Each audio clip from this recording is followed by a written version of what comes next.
Hello and welcome to episode 5 of The Hex on a Tuesday this week, guys, because MLS wants to play games on Mondays. You guys went to a basketball game last night, so I was the designated survivor of The Hex, just in case something happened.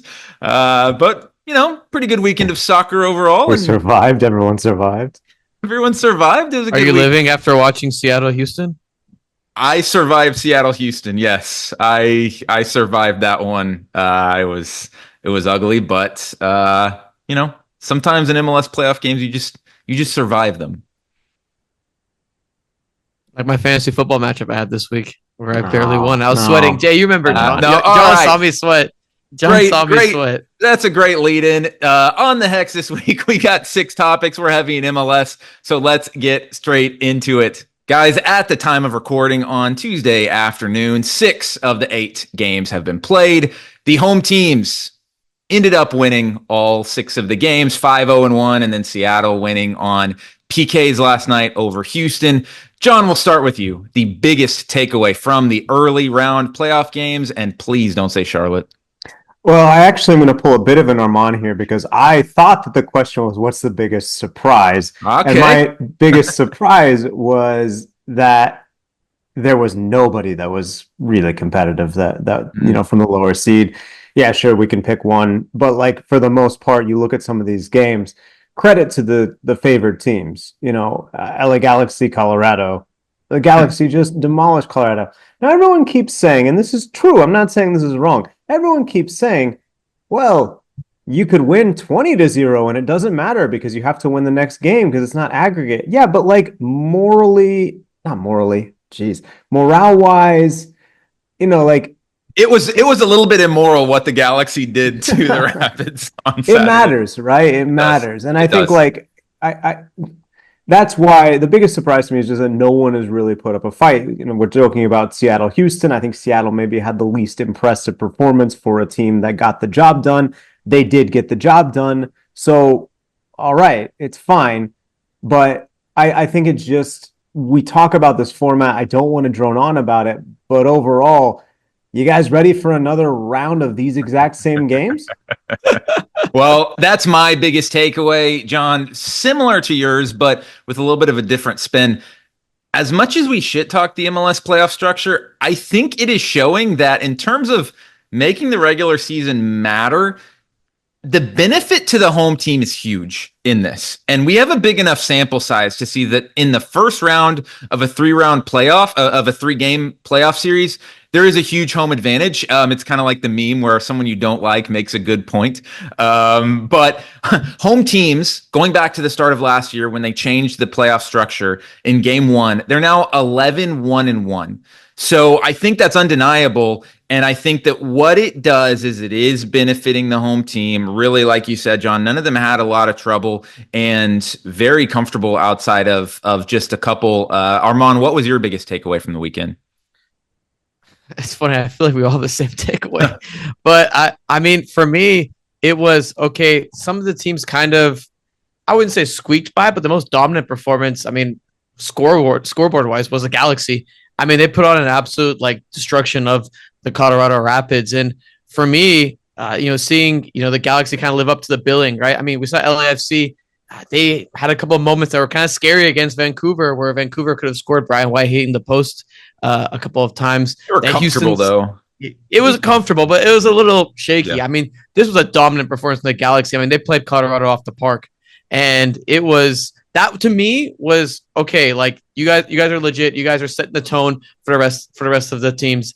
I mean, we saw Cincinnati, NYCFC. Cincinnati probably should have had more goals, but we saw a great performance from Matt Freese. But to me, the lack of competitiveness in those matchups, I know we talk about how MLS has a big home field advantage throughout the course of throughout the league and throughout the season. But John, like you, and Daniel, like you, I was really surprised how just some of the games just kind of okay, cool.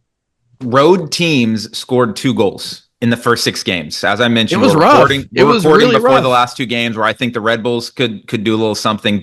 And one of those goals was scored by Vancouver. World's biggest Columbus hater. We'll see about that. One of the goals also was scored in the 95th minute when Vancouver was down. Yeah, and that's what I was going to say. No road team led at any point.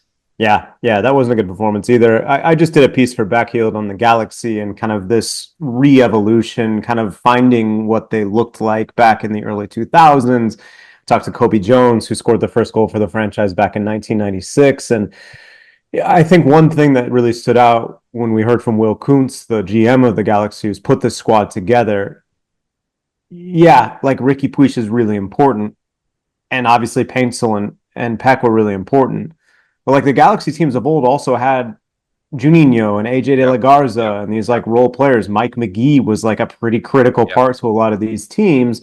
And I think that we saw that, Armand, and you're mentioning this demolition that the Galaxy put on, right? Joveljic scores twice. You could maybe include him as one of the kind of bigger names.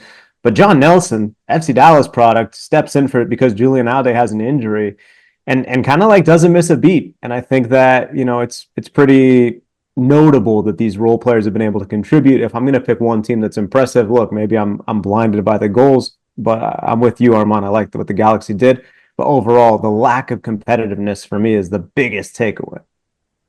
Like no team set up shop, no team attempted to like disrupt. As soon as like the goals started pouring in, it was like, okay, well, I mean, Charlotte, for example, sat so far deep in their game against Orlando. That was a disgusting performance by Charlotte. And it was like, you guys have been actually like decent. Like, what's going on here? And then, like, on top of it, like, you sit back, you get run over by Orlando, and it's like, Dean Smith, like, do you know how to, again, like kind of like we talked about, but do you know how to coach in a playoff series? And but again, exactly. It does it? But again, like, we wiped the slate. Okay, you won a game. Like, whatever. Again, the goals up and down doesn't really, I guess, it matters to a degree. I mean, a 2-0, I don't think is that demoralizing compared to a 5-0. But like I think, like you said, John, like, again, how much of it is playoff experience or also like, I'm going to go for the kill. And in the case of Charlotte, they kind of just sat back. Guys, one thing that stood out to me that I wanted to talk about specifically in segment 2 is FC Cincinnati, who we didn't meet. Whoa. You made fun of me like crazy last week for mentioning the words FC Cincinnati. And okay, now we didn't make fun of you for mentioning FC Cincinnati. We made fun of you for saying that it was the biggest performance. The biggest performance when I think they literally moved none in the standings at all. But they did clearly gain some confidence. And I watched their game last night where they beat NYCFC 1-0. But guys, this was the second most dominant performance of the weekend without a doubt. I'm very encouraged by what I see from FC Cincinnati, and I'll give you guys a few reasons why. So they created the top 6 chances of the game. They created 6 chances of 0.15 XG or over. NYCFC basically did not have a chance until stoppage time of the entire match. And this is an NYCFC team that has been one of the better offensive teams in the league over the last month. But here's what happened that I'm fascinated by. They figured it out. It feels like Pat Noonan figured out his lineup last week that he's going to take into war for the rest of the playoffs. And when I say last week, the win at Philadelphia, which Armand, fair play, maybe we jumped on you a little bit on that one. There was a significant point from the match, but a significant point that came from that match. They move Luca Orejano up to forward, and he is playing with Yuya Kubo up top. And they are creating chances after chances after chances. They moved Kelsey to the bench, and they've played this 3 at the back now that it feels like they've finally settled on what their, kind of starting 11 is. Hadibi, Robinson, and Awaziem at the back. You've got Nwobodo and Buka in the middle. You've got Acosta in front of them, and they're cooking right now, Armand. Do you see them as someone that could potentially, with a possible playoff one game showdown against Columbus, do you see Cincinnati as a threat here? Well, it's interesting because I think, like you said, Daniel, they've kind of sort of figured it out. And the key, I think, is in the back line. The back line, they finally established. They're not playing attacking players. Look, you cook with the ingredients you've got, right? But Elvis Powell is finally not in a back line. Or DeAndre Yedlin isn't your center back, for example, or they were doing all this like just shuffling around, and I think they finally figured it out. Like the signing of Teenage Hadebe kind of went under the radar amongst in that MLS. Well, he's been hurt some MLS window. He's been hurt some, and exactly. And he also was on a really big salary when he was at the Dynamo way back when. Probably wasn't that long, but I mean, it was like 2 years. But it was like 2 years ago. It wasn't that long, but John, I mean, you kind of talked about it because I knew you did a piece on Orejano, and he in those moments, like where he was an outside fullback, I think you mentioned in your piece that he's a lot more comfortable a bit higher, and that Noonan noticed that as well. Am I remember that correctly? Let him cook. No, Just let him cook. Absolutely right. No, I mean they did this already. Like, yeah, I think that is why the quote unquote shift is at the back. I also, again, they're not my title favorite. I think in a one-game situation, of course, anything can happen. I still like Columbus a lot more. I don't think that this, win necessarily signals that they're like a huge contender. But I also haven't heaped dirt on them. Like, I never thought they were dead just because they were kind of, maybe definitely not as strong as last year and weren't getting the results and weren't chasing the shield. I still think this is a team with like good components, and I think you do see that in a performance like this.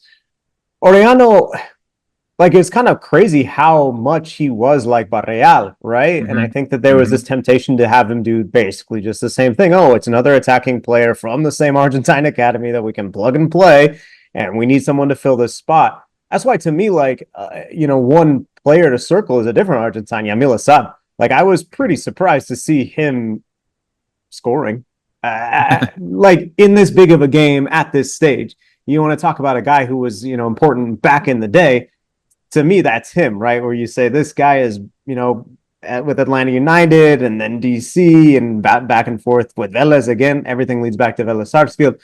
But ultimately, like, I think that Cincinnati, Daniel, it sounds like you want to put them in a title contender tier. I'm not ready to do that. I do agree the team functions better, but I'm not going to put him up there yet. I'm interested, man, and I love this is the only pod where you're going to hear all roads lead back to Vélez Sarsfield.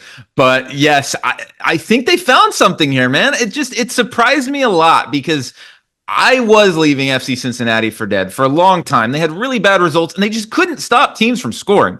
And again, maybe Armand, we talk about Jason Kidd and how in the regular season he's just tinkering with his lineups to see what happens in the playoffs. And look, maybe this is just lucky for Pat Noonan that he was able to get everyone healthy at the right time, and it feels like he's figured something out.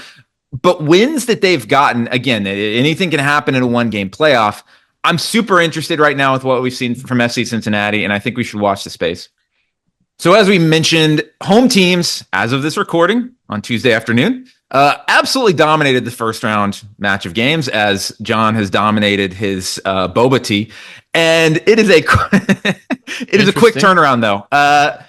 Last year, the team who won the first game of the series went 4-2-2 in the second game, with 3 of the matches advancing to a deciding game 3, even including maybe the 2 games that we don't know exactly what's going to happen yet. Armand, who do you see as the series that is most likely to go to a decisive third round game, which we will actually know all of them before we record next week? Oh, thank goodness we go back to our normal recording time. Yes.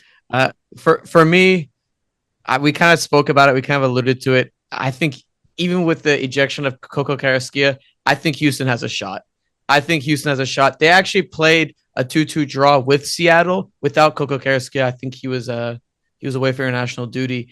And they actually just plugged in Artur into the lineup with Ache. So I think, the way Ben Olsen plays, I think Carrasquilla is an important player, but he also just sometimes kind of does dumb stuff. Like we saw last night, it was just like big moments. He's extremely talented, just does this really bizarre actions. I think Artur can slot in there and, push Ache, and he can play as an A and push a little bit higher. I can see Houston winning that game and pushing it to a game 3. Seattle wasn't necessarily super impressive. They often kind of struggle in moments to produce like goals or goal scoring opportunities. You're right. So for me, I think Houston has the greatest chance to get pushed it to that game 3. I mean, the rest of the performances, I'm not going to say the Rapids. There was nothing they showed there that was impressive. But, for me, it's Houston. My pick is also Houston, but I'll give you another kind of angle, since it's not fun to just hear me say the exact same thing Armand said. When I think about this, I think who's good at home, right? And who's been really strong at home. And even though we just talked about FC Cincinnati, NYCFC is good at home. Now, I think it's going to be a Red Bull. For that? I should be more informed by this. City Field is where that game will take place. So, it's always a little different. You don't have the advantage of the tiny Yankee Stadium postage stamp size field, but still, they're a team that's only lost 4 times wherever they've played at home in the regular season. I think they're really comfortable at home, and they're good. I struggle to see the attack being as disjointed as it was in the first game. So I think that you get a guy like Alonso Martinez with an opportunity, you could see them go 1-0, maybe 2-0 up. And for me, that's one where I could also see that series going to 3. One thing, John, I want to add to that is the performance of Matt Freese, right? He had an outstanding game against Cincinnati, saving, I think 2.5 above expected. Like he did not save 2.5. They were expected to score around 3.5 with their shots on target, and he saved, and they only allowed 1. So, I mean, with Freeze, I mean, they definitely could make something happen. Sorry, D-Rob, I know I jumped in there. No, and I was just going to say also, I watched a lot of the Houston-Seattle game last night, and if I was Ben Olsen, I'd be completely livid at Coco Carrasquilla because Houston had that game. They were not scared by anything Seattle was doing, and credit to Seattle, they knew the player that they needed to target to get in his head, who they did. They got the red card. He's not going to be available, but I do like that pick. Mine, though, again, I know, what did I say last week? What, you guys know where I'm going. What did I say? The team that Miami does not want to play is Atlanta. And what did we see on Friday night? Yes, Miami won that game. We all watched it, or at least saw the highlights. Miami was not dominant in that game. We can say what we want about, yes, it was Messi and all these things. Everything was going against Atlanta in that game. Huge crowd. They had just traveled to Montreal, playing the 3rd game in 7 days. And they came out there and they put fear into Miami and could have won that game. The chances, 0.15 XG or more, which I calculate as good chances, 5-3 for Miami. They by no means played Atlanta off the park. Yes, it was the exact script that Atlanta United will need to beat Miami. Brad Guzan playing very well, outplaying Calendar, and then getting some, just getting Lobanitze up top, getting a few chances and being economical with them. They're going to be playing on turf in front of over 50,000. Yeah, they got the upper deck open, yeah. Upper deck's open. It's going to be one of the more intimidating atmospheres. I don't want this. This can't be Dax McCarty's last game. I like Atlanta in this one. Yeah, it's an interesting pick, man. I think you saw the defensive deficiencies that are, yes. If Inter Miami doesn't win MLS Cup, which most of us think they will, we're going to be pointing to those things. Real quick, you say Dax McCarty's last game? Might be Coco Carrasquilla's last game as a Dynamo player, man. He's been linked in every single window. They're open to selling. He's been a fantastic player. That red card isn't going to keep some European team from coming in to buy him. So if Houston doesn't get that 3rd game, maybe we've seen the last of Coco as well. But I'm intrigued by your pick, Daniel, but it's tough not to say Miami is gonna be the team that, even in a difficult atmosphere, people booing Tata, saying weirdly personal things that they could only have known by spending 3 years with him. I still think that they'll get the victory.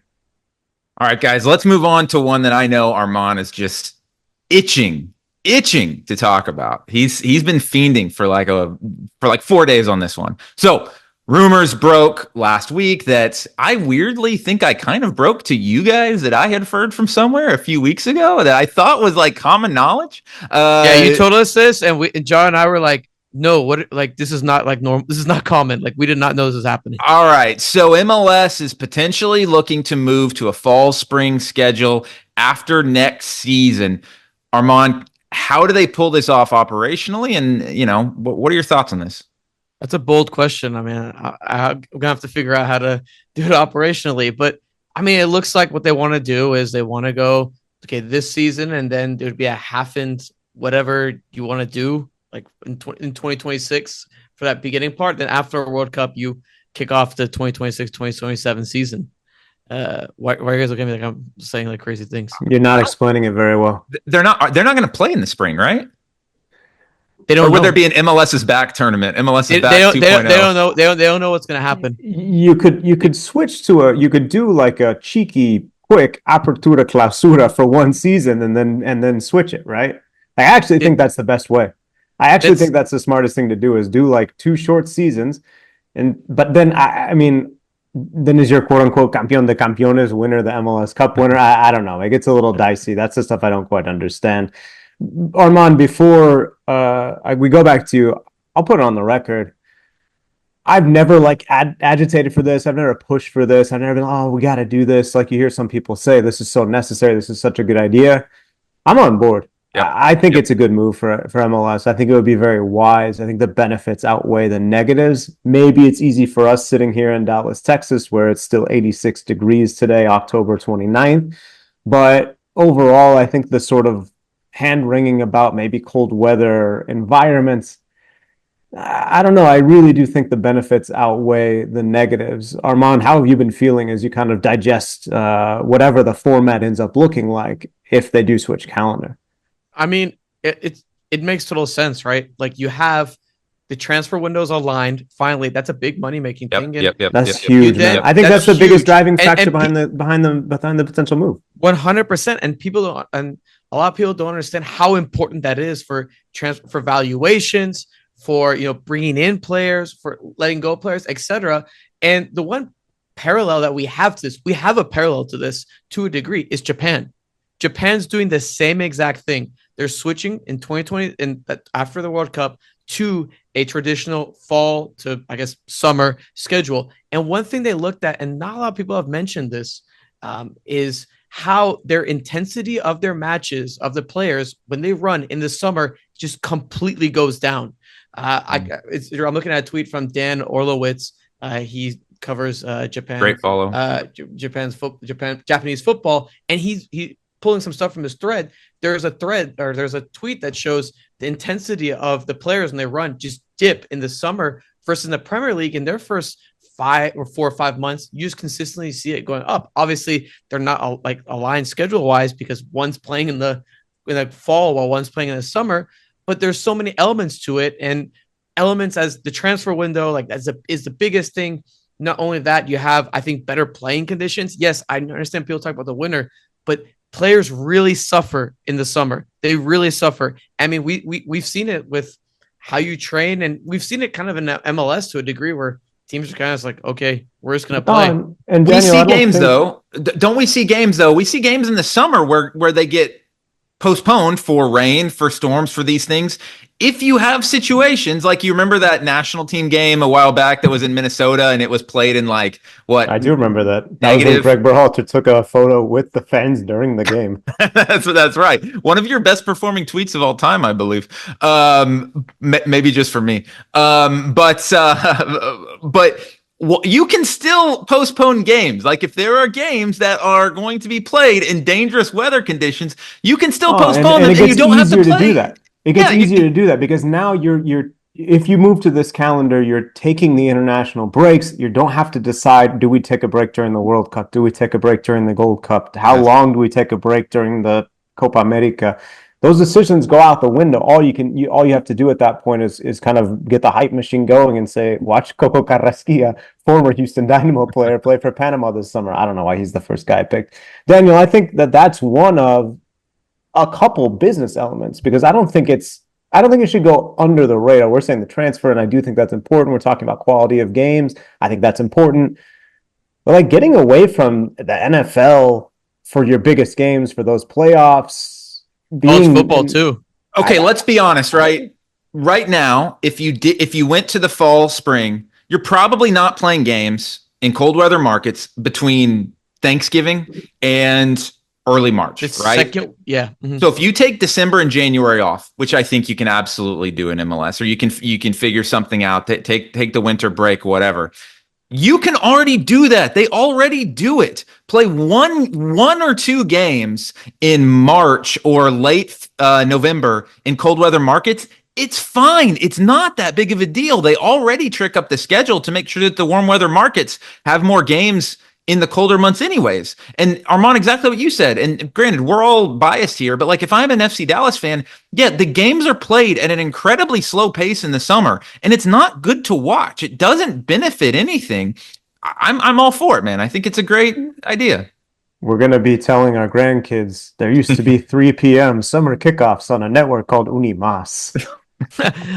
But one final thing I want to add, guys, is you put your championship game in great weather conditions away from away from the NFL, college football. Oh, you're competing with NHL and the USFL. And Another football league? Like, what's it called now? The Kentucky Derby. What? Yeah. Yeah. One NBA playoff game, which you can easily schedule around. Like, Watch, they will accidentally put it at the same time as the Kentucky Derby. Probably. And people will very flip. MLS thing. Very MLS thing. Yeah, and you're going to get Cincinnati playing in the hosting MLS Cup. Lou City gets promoted somehow. Oh, no. The MLS Coaching Carousel is twirling and twirling, and it really ramped up last week with our boy. Your delivery is more exciting than the freaking newsman. Well, our boy Tom Bogert, he broke Nico Estevez officially hired by Austin FC. The first big news. John, this is one that obviously, you covered the team really closely last year. We all watch FC Dallas really closely. Nico going to Austin was a bit out of left field, I think, for everyone involved. Just kind of your general thoughts on this one first off. Yeah, it's a surprise, right? Because I think they got rid of Josh Wolf, who was former Berhalter assistant, ties to the Columbus Crew, has Nico Estevez background as well, and especially with Rodolfo Borrell, the sporting director at Austin FC, kind of hinting and saying that you wouldn't even believe some of the names that we're throwing around. And then it's like, oh yeah, it's the guy from up the interstate 3 hours that you guys have seen before. So I think that left the Austin fan base kind of understandably, at best, whelmed and probably underwhelmed. My expectation is that once Nico Estevez is able to start getting some of his desired pieces into place, that it could be a good hire. The real big question for me is sort of what support does he get from Borrell in the front office, and what do they do with Sebastian Driussi? Because he didn't look good the last season. He didn't look happy the last season, and the team is essentially built basically out of just him. Again, if you're expecting, I don't know, David Moyes or Jose Mourinho or someone to walk through the door, two very different guys, but I guess they have some stuff in common. Like, I kind of get why you'd say, well, this is just another coach that had some success in MLS and then ultimately got fired.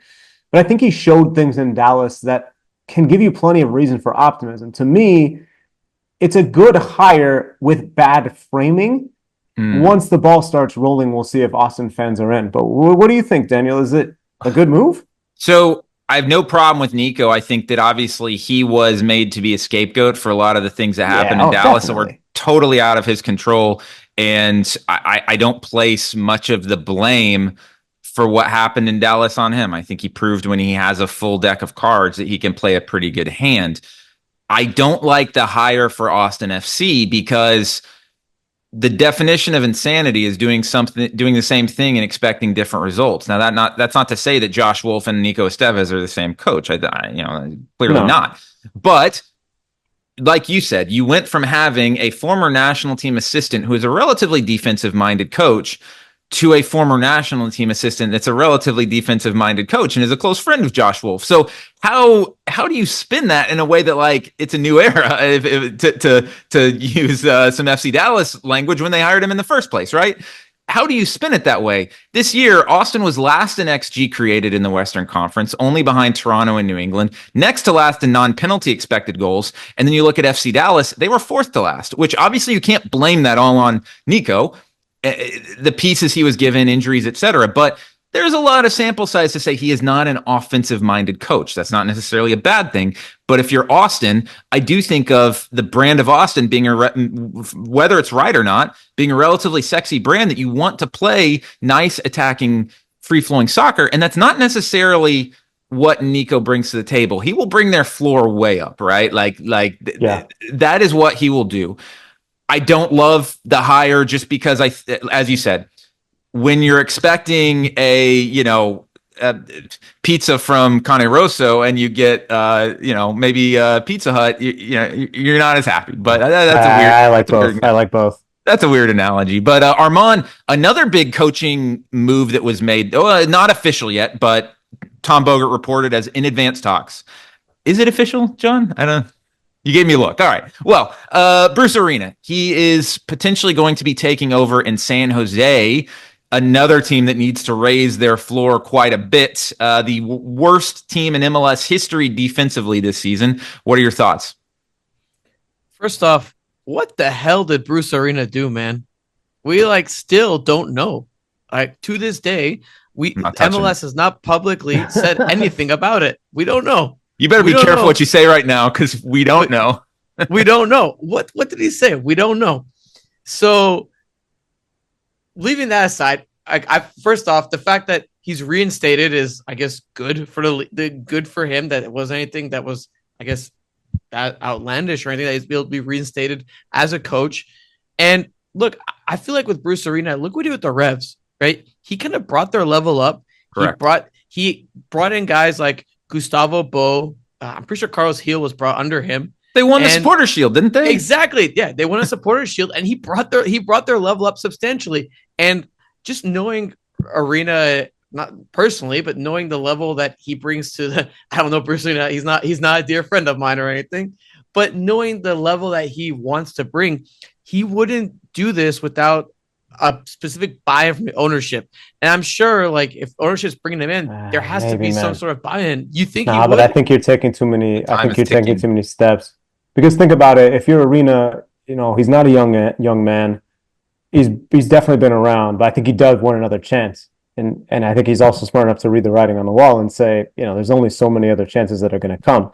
That said, I think it's actually a pretty good partnership, even if the owners continue to be what they have been, which we don't need to get into the baseball side of things, but it hasn't been a supportive ownership group. They haven't spent a lot of money. It just hasn't been a great situation, and that's how you end up with these records that no one wants to set.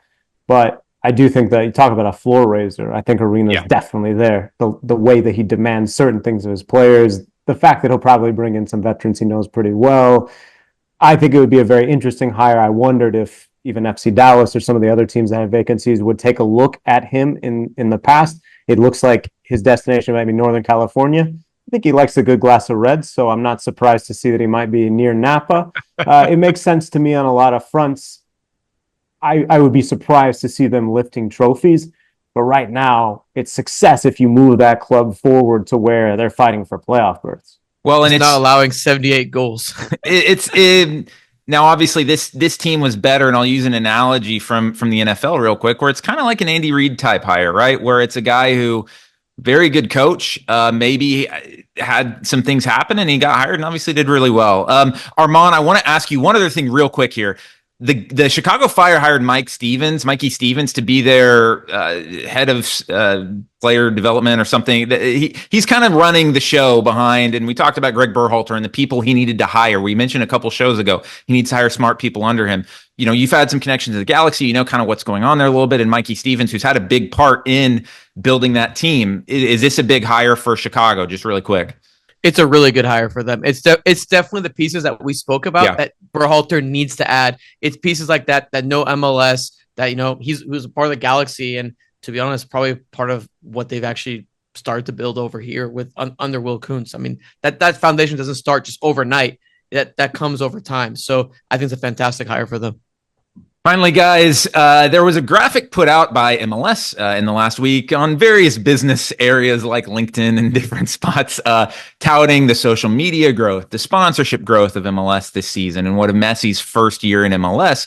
But some, like our friend Pablo Maurer, he tweeted, the average run-of-the-mill MLS fan doesn't care about this. And that quote, MLS is less compelling to watch than ever, but at least it's big on TikTok. The question that we want to look into today along these lines, is this a successful year for MLS, or is MLS less compelling to watch than ever? And, I'll kind of start us off here, and I'll say it's somewhere in the middle, right? Some of these numbers. Oh, what a bold take. A bold take. I'm proposing a binary question. If I kick it to you, you have to pick one, but I'm going to say in the middle. Well, I learned from the best on the show. Okay. Look, okay. Do people care about social media numbers and about sponsorship numbers? Not necessarily, but I think it's ludicrous to say that MLS is less compelling to watch than ever. And I think that that's kind of like saying, oh, this band that I used to like when they were playing at the smaller venues and now it's playing in a bigger arena show. I don't like the big arena shows. I like the shows in smaller venues. Well, you want your band to make it big, and this is kind of what happens when it makes it big in some capacities. I think it's been an incredibly successful year for MLS. I think the one thing that MLS needs to figure out that maybe they're not doing right now is how do we take along those fans who have been with us for 10 years and make them feel listened to, heard, and respected just as much as the person who's touching with us 2 or 3 times a week on Instagram and on TikTok when Messi scores a goal. There's a lot more of those people than the hardcores. Maybe the hardcores have a higher, CPM perhaps, but I think it's been a very successful year for the league. Oh, but that's exactly the thing, man. I think there is this real feeling of alienation from people who have invested blood, sweat, and tears and dollars in this league in the lean times. And I think there's also a fear from that group that is legitimate. I'll put myself in this category. The MLS has this massive opportunity. I don't think any of the hardcores would fool themselves. And you never hear a guy like Pablo or myself or like these old school, I guess I'm old school now, like these people who've been around and love soccer and have watched American soccer grow and develop. Like you never hear people being like, oh, it's a joke that Messi's here, or like it's bad that Messi's here.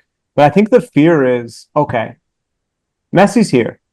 What are you doing to capitalize it, not just while he's here, but also in 2-3 years? Now, I would say that MLS could kind of counter that and say, well, this graphic is what we're doing, right? Mm-hmm. We're getting these people to follow us on TikTok, these young people. We're getting these business influencers to follow us on LinkedIn. And then we still will have contact with them when Messi leaves.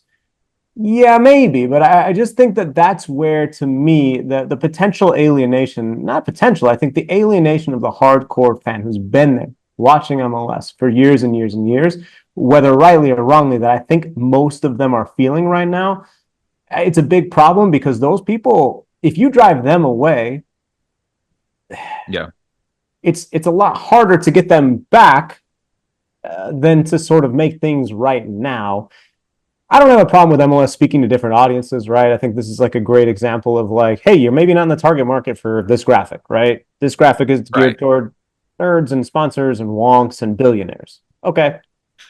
But Armand, I mean, we do this for love. We care about the league. To me, that's where that fear comes from, is like, okay, Messi's here, but if this league goes away in 5 years, it would be because they didn't capitalize on this moment now. No, 100%. I think you're 100% right to say that fans need to feel legitimized, like in this moment that, hey, we came in this league, we grew up watching this league, we enjoyed it pre-Messi, but like, what is it in it for us? And I think part of it is MLS capitalizing on, Messi and capitalizing on those and capitalizing on the cool things that he does, right? But also sometimes it just feels like, and I get why they're doing it, but it feels like it's oversaturated with Messi content, like to a degree, and a lot less. I would say almost else. Isolated, right? Correct. It feels like there's the Messi content. I mean, look, and like, MLS. Hey, at what point does it become gatekeeping? They give me money, right? But like, MLS has a newsletter that's like the Messi newsletter, but there's no Ricky Puig newsletter, and there's no, like these other players, or like, hey, it almost feels like the other stuff is like, here's the best of the rest. That's not Messi, because Messi's in this lane. And I think that's a challenge, is how do you get the people who only want Messi to cross over and say, you know what, Cucho's a bit of a badass, I'm going to start watching this guy too. And how do you get the fans who say, dude, I remember when Cucho signed from Watford and it was such a big deal. I remember when Lucas Zelarayan lifted MLS Cup, blah, blah, blah. How do you get those people to not feel like this stuff over here is cutting them off? Armand, I interrupted you, but I think that like beyond just what you're saying, in addition to sort of feeling like a part, it also isolates the existing fan. Well, but we experience this a lot, and Armand, you and I have talked about this a bunch going to a couple of different Dallas Stars games.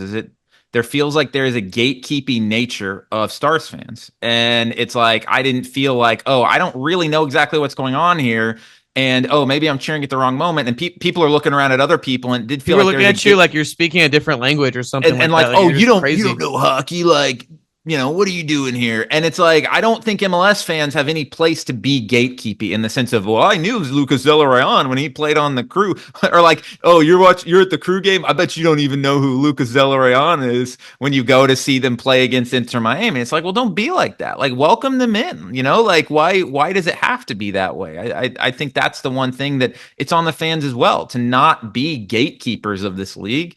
But at the same time, feel like if this gets so big, am I still going to be welcomed as a hardcore fan? Am I going to still get the same privileges that I had as a hardcore fan? I mean, John, you and I remember when Players would stop by a tailgate after games. Those days are long gone. But if MLS loses that, that's what made soccer so great at the same time, is like, even in some Premier League teams, you get situations like that, right? So I think it's you got to figure out how to not lose your soul as well. Well, guys, that'll wrap it up for the Hex. John, did you have something else you wanted to add? I was gonna go into a big point about but I'll save it for the next one. We'll save it for the next one, guys. We're going to go watch the last 2 games here of round 1 of the MLS Cup playoffs. And next Monday, we'll have all the games to talk about. We won't have to let any hypotheticals in. So let's see what happens. Thanks for listening, and we will catch you next week.